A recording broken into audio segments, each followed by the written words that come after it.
late at night in Sparta, Michigan. Tim Dawson's wife, Julia, hasn't come home. Julia's mom, Tammy, gets a phone call from Tim. He says Julia hasn't come home from shopping. That same night, police discover a suspicious vehicle at the local park. The park is only 2 blocks from Julia's house. Oh, I knew that she wasn't the kind of person that was going to take off without her child. What happens to Julia Dawson would rock the village of Sparta.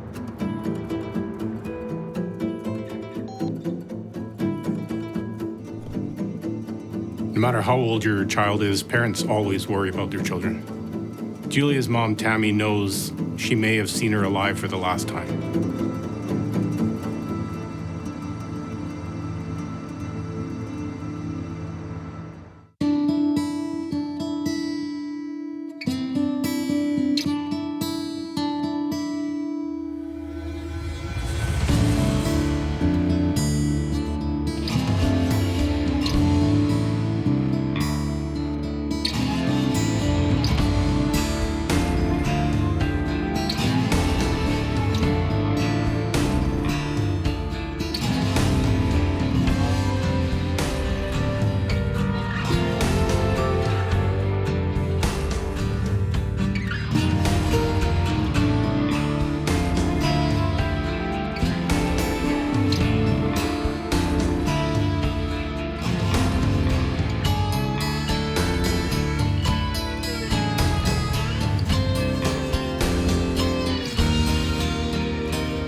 Not far from the eastern shores of Lake Michigan sits the village of Sparta, a short drive north of Grand Rapids. First settled in 1844, the town doesn't go by the name Sparta until 1867. With a rail connection to Grand Rapids coming in 1872, the area prospers. During World War II, Sparta is home to German prisoners of war. Despite the situation, the warmth of the community extends even to their enemies, prisoners writing home with stories of how well they are treated by the kind locals. About 4,000 people would call Sparta home. In Sparta, like any small town, everyone knows everyone. 23-year-old Julia Dawson, a young mother to 2 boys and stepmother to 2 girls, has lived in and around Sparta her whole life. She's even close with the chief of police, Andy Milanowski. My wife and I played on a co-ed softball team with Tammy, who's the mother of Julia. And Julia was young then, and she would come to the games and watch and whatnot. We had her watch our kids a few times because she was at that age. Every kid wants some kind of a job, make a little money. She called me Mom. I loved her. She was like one of my kids. Dwin Dykema gets to know Julia when she becomes friends with Dwin's daughter in 2nd grade. So there were birthday parties and all of those fun things that Julia was at our house and my daughter Desiree was at their house. I mean, I just really enjoyed her company. I enjoyed working with her. You know, she was a good worker, good with the customers because she was happy and bubbly. And, you know, that's a good salesperson attribute. She was dependable and trustworthy, and she was a good girl to have in my store. Julia is 19 years old when she strikes up a conversation with Tim Dawson over the internet. Tim and Julia met online. Tim's coming out of a marriage of his own, and he has 2 kids. Things moved pretty fast for them. 2 weeks later, they met in person, and they started living together immediately. And within a year after that, they were engaged. Tim installs phone systems in the Grand Rapids area, but the Dawsons make Sparta their home. Julia's friends and family are not impressed. I never really got to know Tim. I don't remember spending any time with him at all. After they started dating, then she seemed to be more separated from me and from everybody, and it wasn't very long after that that she quit. To me, Tim was pretty arrogant, and he was self-confident. I got the air of, I believe he thought he was just better than everybody else. Kind of a woman's man, he could smooth over any girl he wanted, things like that. Controlling. He'd want it his way. She came to me then in the fall of that year, and she wanted a wedding dress.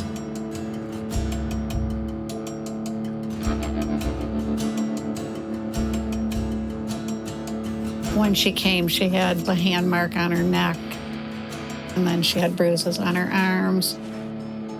And I just looked at her, I'm like, Julia, what's going on here? And she said, oh, don't worry, things just got out of hand. It'll never happen again. He's really sorry. She says, no, it'll be fine. He loves me, and I just want to get married. And so then I told her I wouldn't sell her a dress. I said, I just can't participate in this because you're making a wrong decision.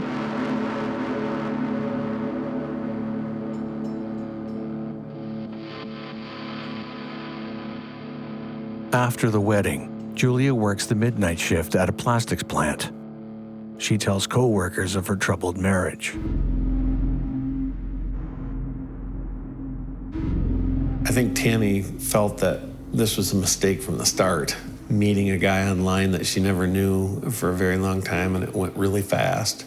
And then how controlling Tim was.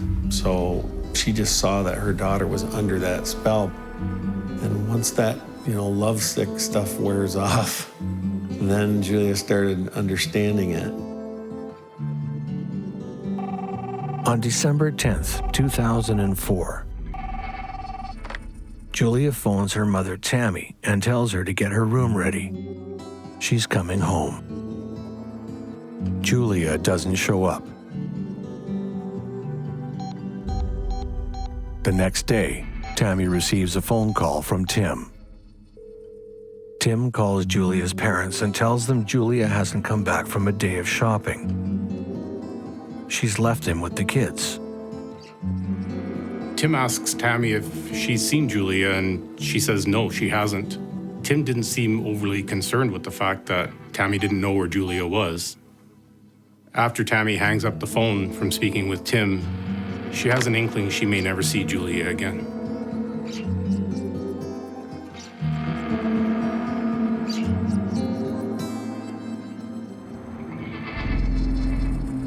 That same night, an officer with the Sparta Police Department discovers a suspicious vehicle at a local park. He saw the van, and he went down and checked on it. And of course, he ran the plate, find out where it was from, and found it was from 141 Maple. And looking in the van, he noticed that there was items in there, purse, I believe a diaper bag, stuff like that, in the van, but it was locked. And that's about as far as we went at that point until he got the call. At 5 o'clock the following morning, Tim calls police to file a missing persons report. I just had this gut feeling that this wasn't going to be, she's going to come home. When police arrive to interview Tim, he says both he and Julia were Christmas shopping on the day of her disappearance. They came home around noon, and Tim went for a nap. When he woke, Julia was gone and had left her 18-month-old child behind. She would not leave without her child. She's very family kind of a person, and even though I didn't know her and see her with her children, I saw her with my kids, and I saw what kind of a person she was all of her life growing up, and she was just vivacious and bubbly and joy-filled and loving and funny, and she just was a wonderful girl. So I knew that she wasn't the kind of person that was going to take off without her child just on the spur of the moment. We knew the kids were okay. There was no kids missing. It was an adult. She's now gone. And adults are adults. It's not a crime to to go somewhere or to not tell somebody where you're going. We all know that most people don't do that. There's always in touch with somebody sometime during the day. But we just kept asking family, friends, and Tim to say if she comes home, then we need to know. In the meantime, nobody has seen her or heard from her. Police quickly make the connection between the Dawson's home address and the address on the registration of the suspicious vehicle found at a local park the night before. We start looking around, and when the word gets out, and I can't tell you exactly how long it was, but there were search parties that started, and the community came together and started to search the adjacent area where the park where the van was, up and down the creek, the railroad tracks, in the woods, all around the north end of town, and came up with nothing. Day after day would pass with no sign of Julia. Snowstorms would hamper efforts to search for Julia, but Sparta rallies together to send out search parties. After work, I would get in my car, I'd drive up there and pray and you know, just try and see if we could find her. Just, where's our girl? Where's our girl? I went looking for her a number of times. I posted information about her with her photo, trying to find anybody who'd seen anything all over the place, because that was what I could do to help. I was working most of the time, couldn't really afford to close my store. So I'm like, okay, how can I help with this situation? So then I built the website, juliaalert.org. Tim ultimately makes the missing persons report with the police, but when he makes the report, he tells them that he's been all over town and looking at all those places that he expected her to have been at, but he couldn't find her. I don't believe Tim ever showed up to the searches, which was odd to me. If your wife is missing and you love her, I think you'd be out there beating the bushes with everybody else. By this time, several weeks have passed and several milestone events have taken place.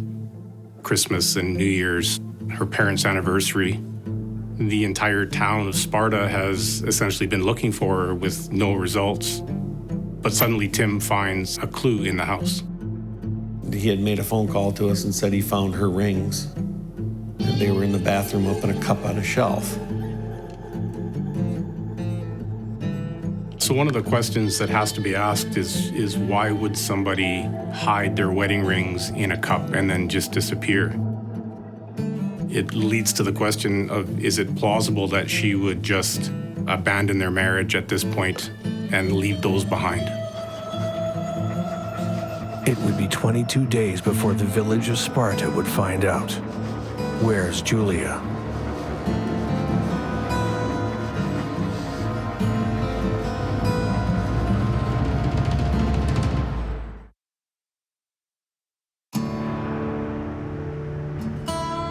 Sparta, Michigan.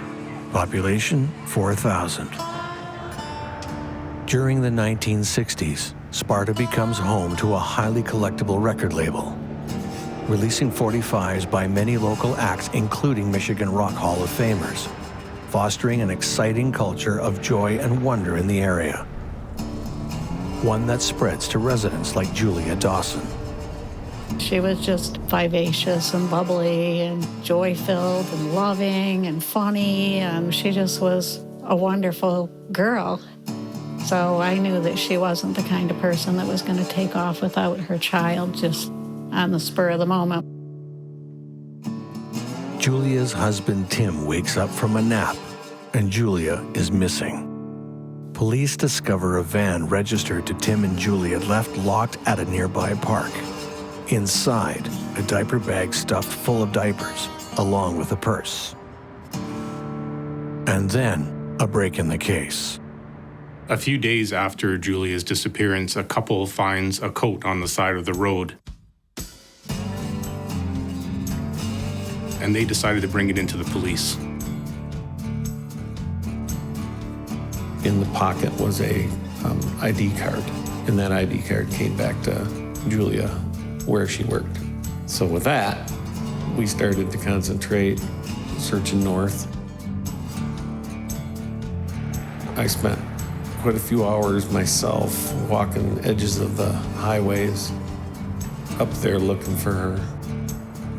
More than 3 weeks after Julia goes missing, a man walks his dog down a road he takes nearly every day. But this day, he makes a gruesome discovery.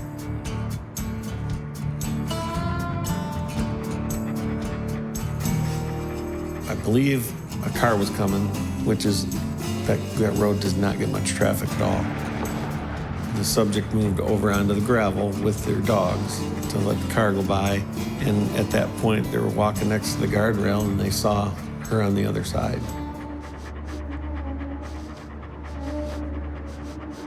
Julia was found stripped naked, with the exception of a broken belt that was still around her waist. Her face was bruised and her skin was darkened, but other than that, there were really no other signs of violence or trauma. And it looked like her body had essentially been scrubbed clean.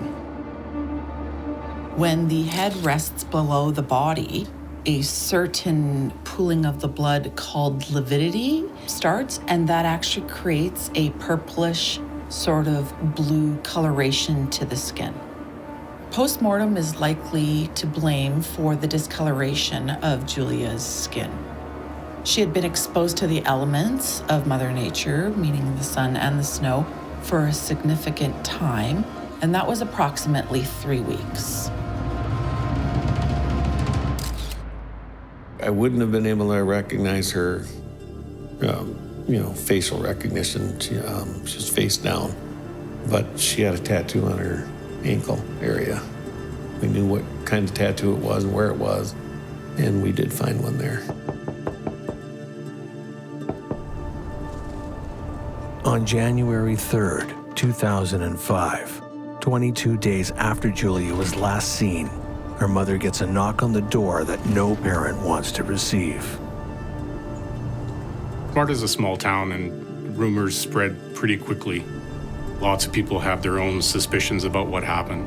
The question is, who would do this to Julia? Despite the rumors and suspicion, no arrests are made. And then, a shocking accusation at Julia's funeral. And then he gave his homily, and as he stood up there, he rather loudly said, "There is a murder among us." Everybody was there. It was a pretty full service. But I do remember the minister saying that there was a murder among us. I remember just feeling so ill throughout the whole funeral and just wanting to get away from his presence, not wanting to be in the same atmosphere as that man. It got my attention, and I can see him, but I couldn't see his face, but I could see the back of his head. And he didn't, he didn't move. He just sat there. And you could kind of feel that tension in the church, because he didn't say there is a murder among us out there. He said there is a murder among us, which I felt like he was talking right there in that congregation. The pressure is on to make an arrest, but there isn't enough evidence to arrest anyone. The tips to police are now flying in fast and furious, and the pastor had made some comments that shocked the community. But police have now dredged up some new evidence that points to an entirely new set of suspects.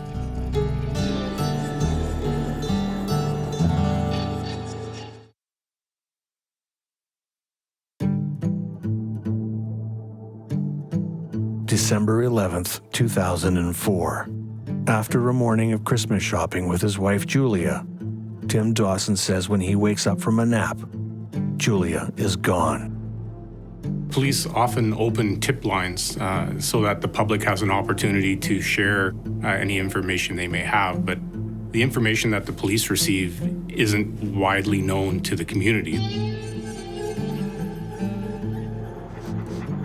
More than 3 weeks after being reported missing, The naked body of Julia Dawson is found face down on the side of a country road north of Sparta, Michigan.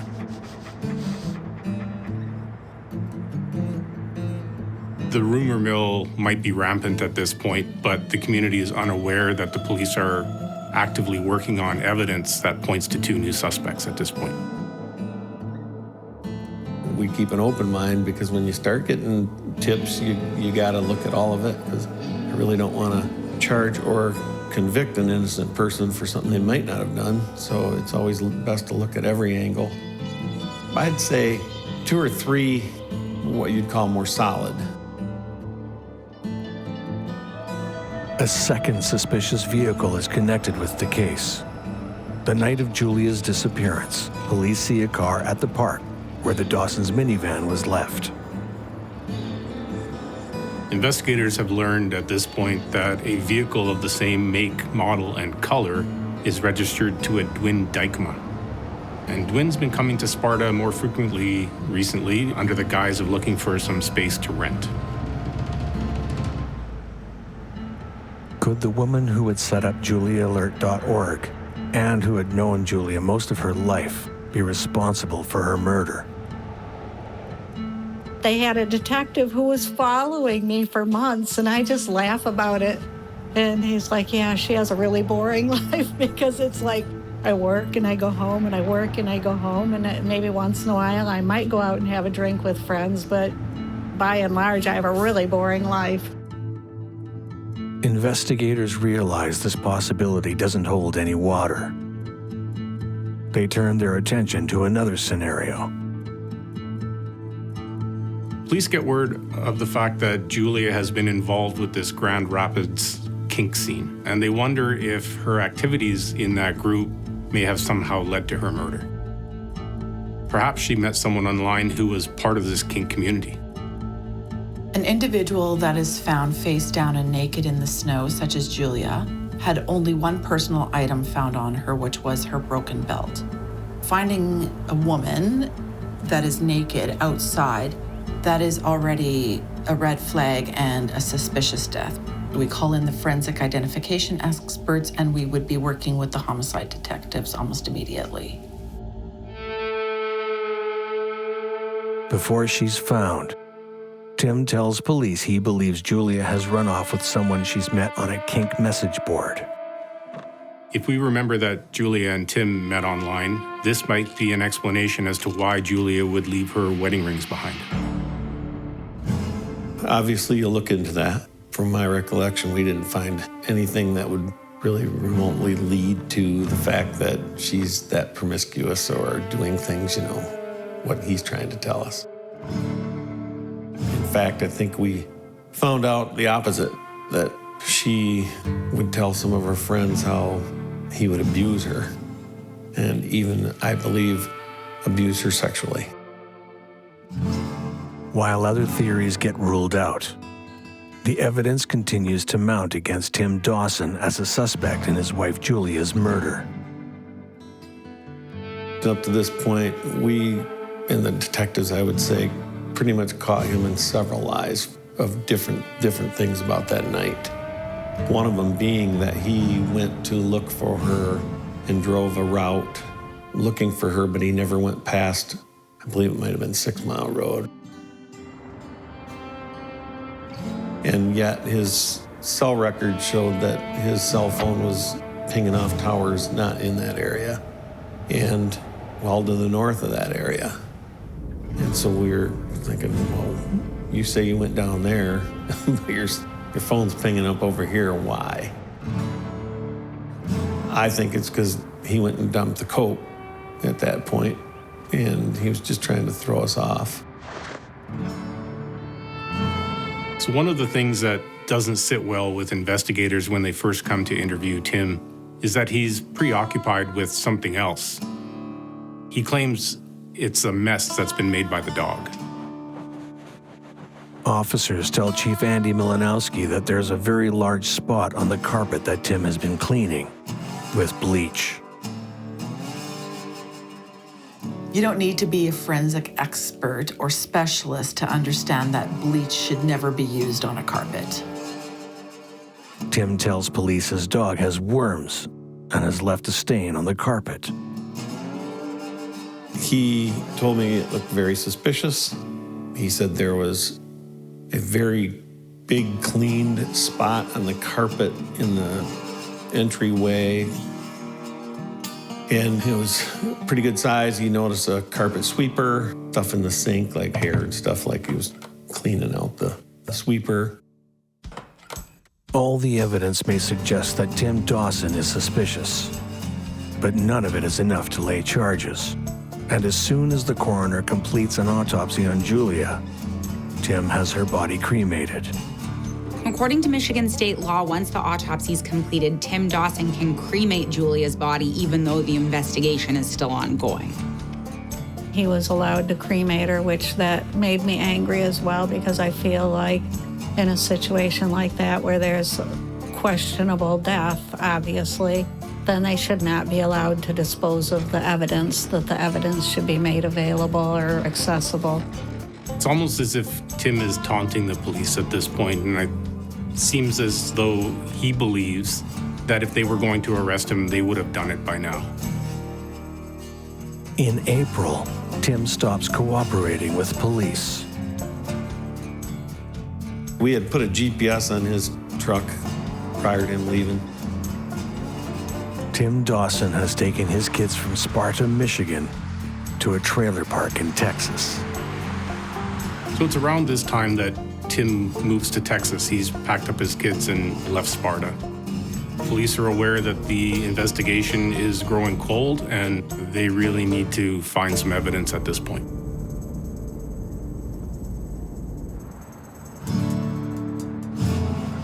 The body of Julia Dawson is found on the side of a country road north of Sparta, Michigan. She's been missing for 3 weeks.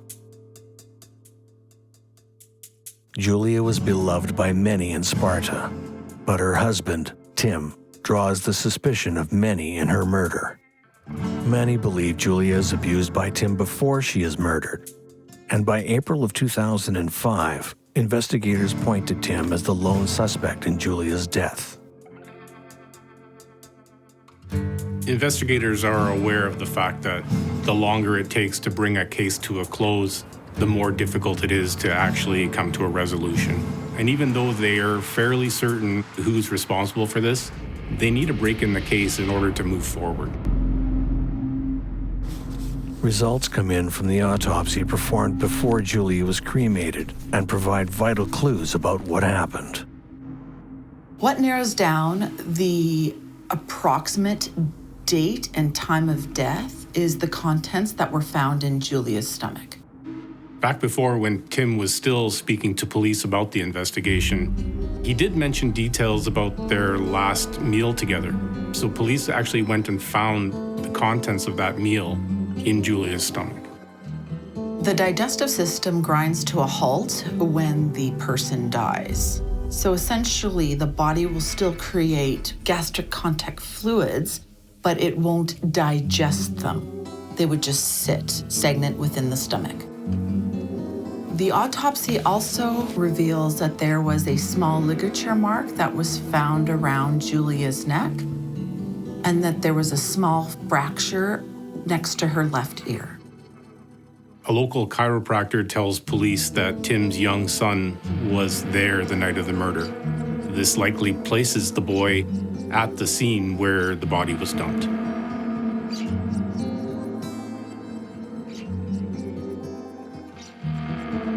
Evidence that was revealed within the autopsy findings did indicate that Julia received a blunt force trauma to the skull, but the cause of death was confirmed to be by strangulation.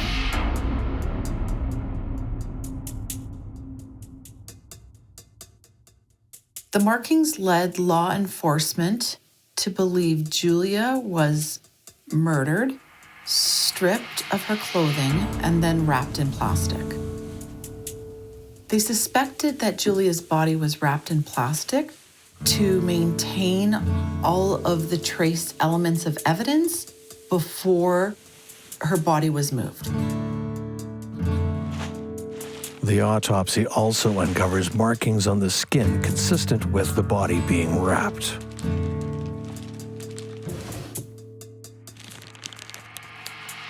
This would be consistent with a person intending on disposing a body.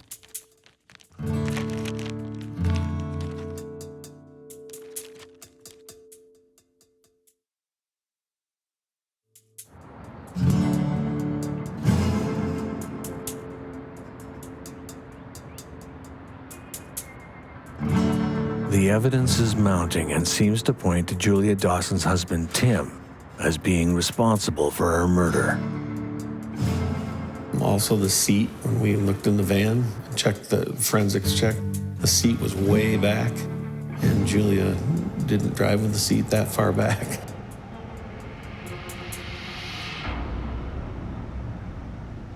The detectives asked the girl that rode with her every day to work, and she said the van was pretty much always, kind of filthy. And I'm not saying dirty, but I'm saying always got stuff in it, full of stuff, in the back especially. And when we checked the van, the back was just completely empty, except I think a tissue box.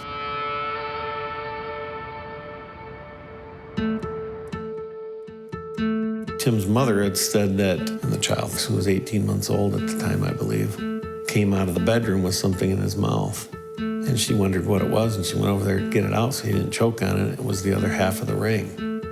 And he had come out of the bedroom. So it's only speculation, but I think we're pretty close on. I think that they had an argument. I think she took it off and threw him at him.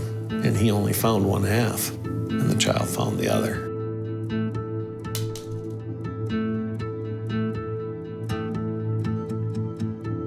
After 3 years of investigation, law enforcement believe there is enough evidence to make an arrest, but the local district attorney doesn't agree.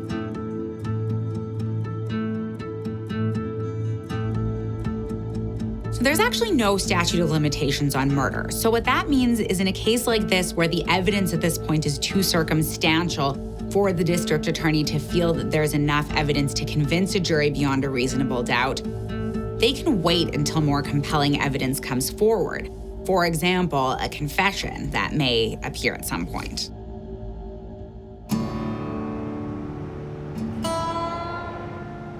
Sparta, as we've said, is a very small town, and there would be immense pressure from the community, never mind from Julia's family, to bring this case to a close. And the investigators are feeling the pressure of letting this go cold. In an unprecedented move, the authorities bring the case to the Attorney General's office. Finally, more than 3 years after Julia's murder, an arrest warrant is issued for Timothy Dawson for the murder of his wife. Officers fly to Texas to get their man. The look on his face was priceless. I tell you, it was a huge relief. Just think of some of the most happiest moments of your life that you finally got something, or your first child or something. It was just, you're elated, you're relieved, but there's still a long road ahead. All the evidence must now hold up in court if Tim is to be convicted of Julia's murder.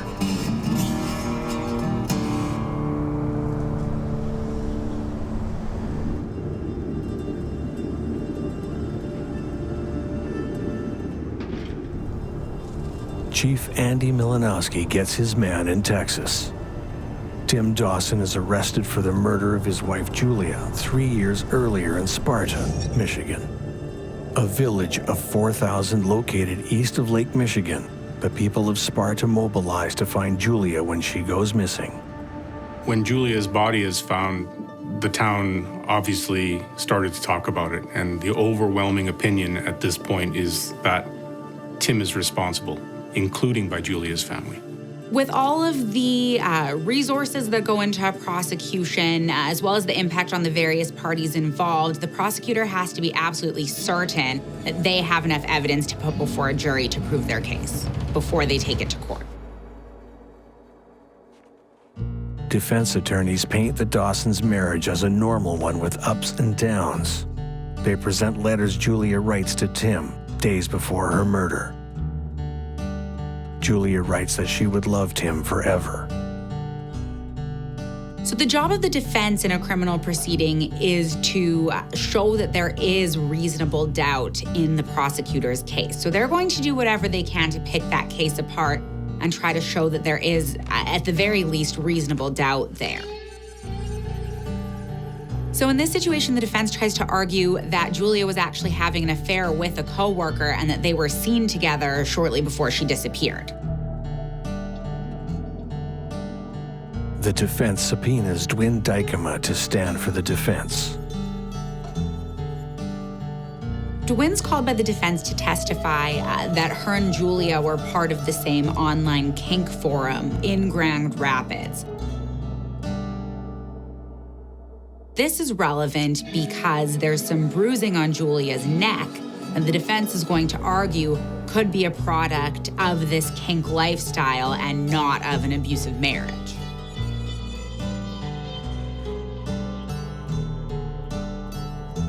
It's kind of a sneaky way to also get negative character evidence before the jury because while it is relevant to the bruising on Julia's neck, it's also possible that a jury is going to view membership in a community like this negatively against the victim. Prosecutors introduce evidence that shows someone, through an anonymous phone call, attempts to cancel Julia's life insurance policy while Julia is still missing. My first thought was, who else would it be? I mean, if you were to pass away, first off, I don't even know if you have insurance. Second off, what company would you be with? Third, I don't know anything about the policy. I don't know the number. I don't know anything about it. Only somebody with knowledge would have that ability to call and do that. There's a bank statement that shows Tim transfers more than $8,000 from their joint bank to his own personal account before Julia's body is found. So money that's withdrawn from a bank account following Julia's disappearance is still circumstantial evidence. It's possible that there's another very plausible explanation for that action. In this situation, it really is still circumstantial evidence that raises suspicion, but doesn't cause a direct link or direct association.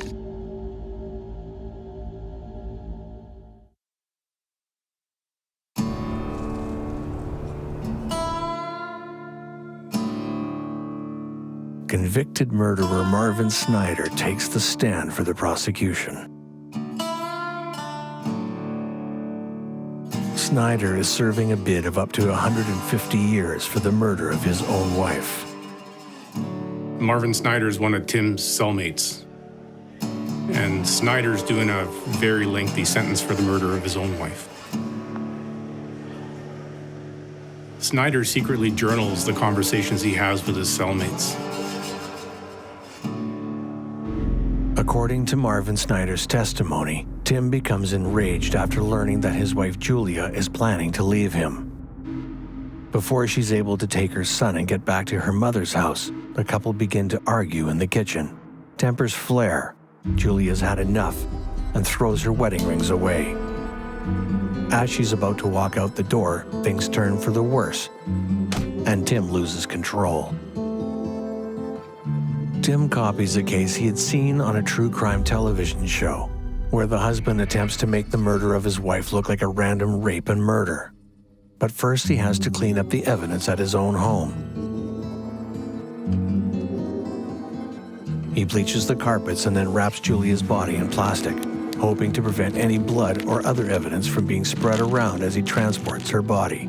Then, by stripping and dumping her body, his ruse is complete. After returning home, Tim takes a nap before reporting Julia missing, a woman he had just murdered. In public, Tim plays the role of a concerned husband while the town of Sparta continues searching for Julia. Little does anyone know, Tim has already canceled Julia's life insurance policy.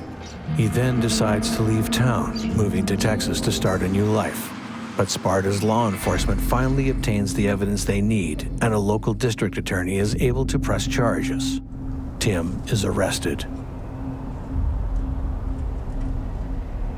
Unfortunately for Tim, he's just confided in the wrong man. He tells the jury that Tim has confessed to Julia's murder.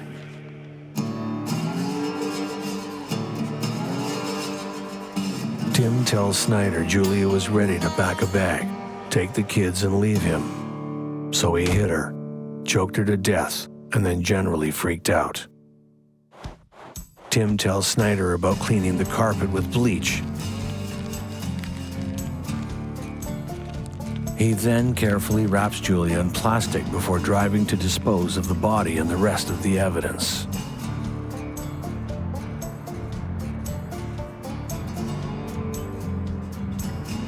Basically, their main witness that they end up calling is a jailhouse informant, and it's a jailhouse informant who is serving time because he was also convicted of killing his wife. So basically, the jury's in a situation where they have an individual that was convicted of a similar offense, who wasn't believed at his own trial, and so they're now being asked to believe what Snyder's saying. So you have what would be considered an inherently unsavory witness that the jury is being asked to believe now. Julia's parents, Dwyn Dykema, and the residents of Sparta hope law enforcement has done enough to convict.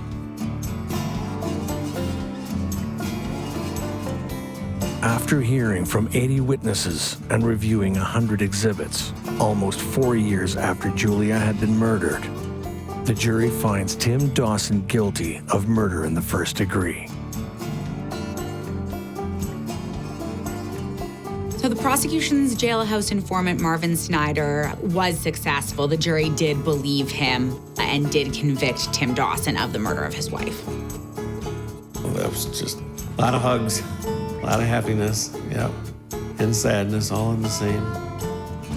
From what I could see, he was pretty much the same Tim. He had no emotion. But I do think that through his mind, he was thinking, I didn't get away with this. They got me. And I hope he thinks that way every day he wakes up. The small town of Sparta, Michigan is still a friendly place. People move on from Julia Dawson's murder, but they don't forget. I do know that it changed a lot of lives. A lot of people that were touched. I mean, it made me become far more active in working with the women that I saw coming through and to me who were dealing with abusive situations to stop the bleeding. Well, I understand marriage vows, and I understand people get into marriage and they want it to work. And, you know, for richer, for poor, better, for worse, and all that. However, I don't think you sign up to be abused. Most of the time, abuse doesn't get better. I'm not gonna say it never does, because people do change. However, in my experience throughout my career, 99.9% of them they just get worse. And you're not gonna change that person. The personality type is generally, at first, quite charismatic, and they kind of suck the girls in, and, you know, they have this kind of a persona that just is usually very fast, and usually they're just head over heels and have those rose-colored glasses on and fail to see the signs and fail to accept them even if they are seen. They married you because they loved you, not the other way around. You're not theirs to control. So I would say seek help. You're not the only one. There's others out there. You may feel like you're the only one, but go talk to somebody about it. You'll find out that you're not.